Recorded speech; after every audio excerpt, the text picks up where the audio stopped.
Welcome from Thin Low Yar. Be ready for your future.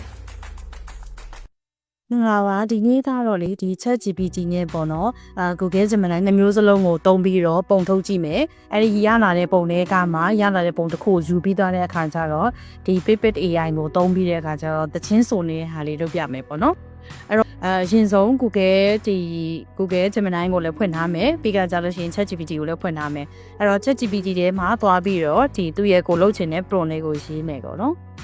prompt လေးကတော့ဘာဖြစ်မလဲဆိုလို့ရှိရင်သူရဲ့ကောင်မလေးတစ်ယောက်ကစင်ပေါ်မှာတချင်းဆိုနေတဲ့ပုံစံမျိုးလေးခူရိုမီကာဝင်လေးကိုလည်းဝတ်ထားတယ်ဆိုတော့ prompt လေးကိုပေးလိုက်မယ်ပေါ့နော်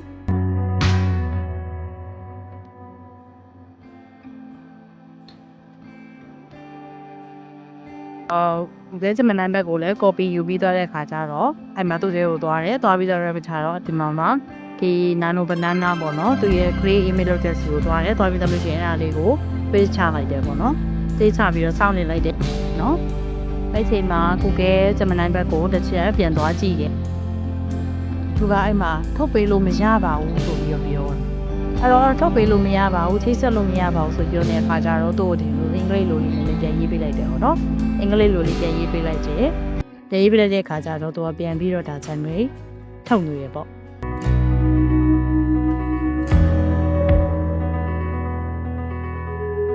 Google Gemini မှာလည်းပုံထွက်လာပြီ။သူကကြတော့လာကောင်မလေးနည်းနည်းလေးကြီးရဲပြီးကြတော့သူကနည်းနည်းပို့ပြီးတော့ realistic ဆိုင်တော့ပေါ့နော်။ဒီဘက်မှာကြတော့ ChatGPT မှာကြတော့သူလည်း realistic ဆိုင်ဒါပေမဲ့သူပို့ပြီးတော့ပုံကပို့ပြီးတော့ကြီးရဲပို့ပြီးတော့အနီးကပ်ဖြစ်တယ်ပေါ့နော်။ဟုတ်မယ်။အဲ့တော့ Pipit AI ရဲ့အဲမှာ video generator ဆိုတာရှိတယ်။သူတွေကမှာ AI talking photo ဆိုတာကိုရွေးတယ်။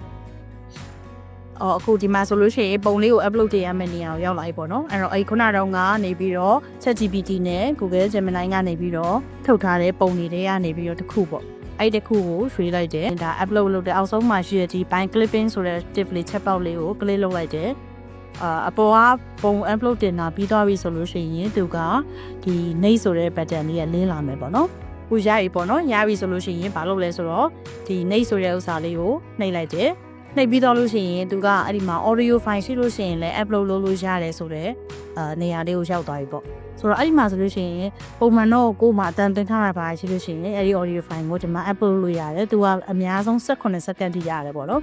အဲ့တော့တကယ်လို့မရှိဘူးဆိုလို့ရှိရင်လည်းအခုဒီအောက်ကရေးထားတယ်ပေးထားတယ် music တွေကနေတခုခုပေါ့တခုခုကိုရွေးလိုက်လို့ရတယ်ခုကတော့ main ကလေးပုံလေးဖြစ်တဲ့အခါကျတော့ဒီ main ကလေးသချင်းပေါ့နော်ဒီသချင်းလေးတခုကိုရွေးရေးပြီးတော့တဲ့အခါကျတော့သူ့ကို select မှတ်လိုက်တယ်တက်လိုက်တယ်ဒါဆိုတော့တချင်းနားထောင်လို့ရတယ်ဘာတချင်းလဲပေါ့အဆင်ပြေပြီဆိုလို့ရှိရင်တော့နောက်ဆုံးဘာလုပ်လိုက်လဲဆိုရင် export ဆိုတဲ့စာနဲ့လိုက်တယ်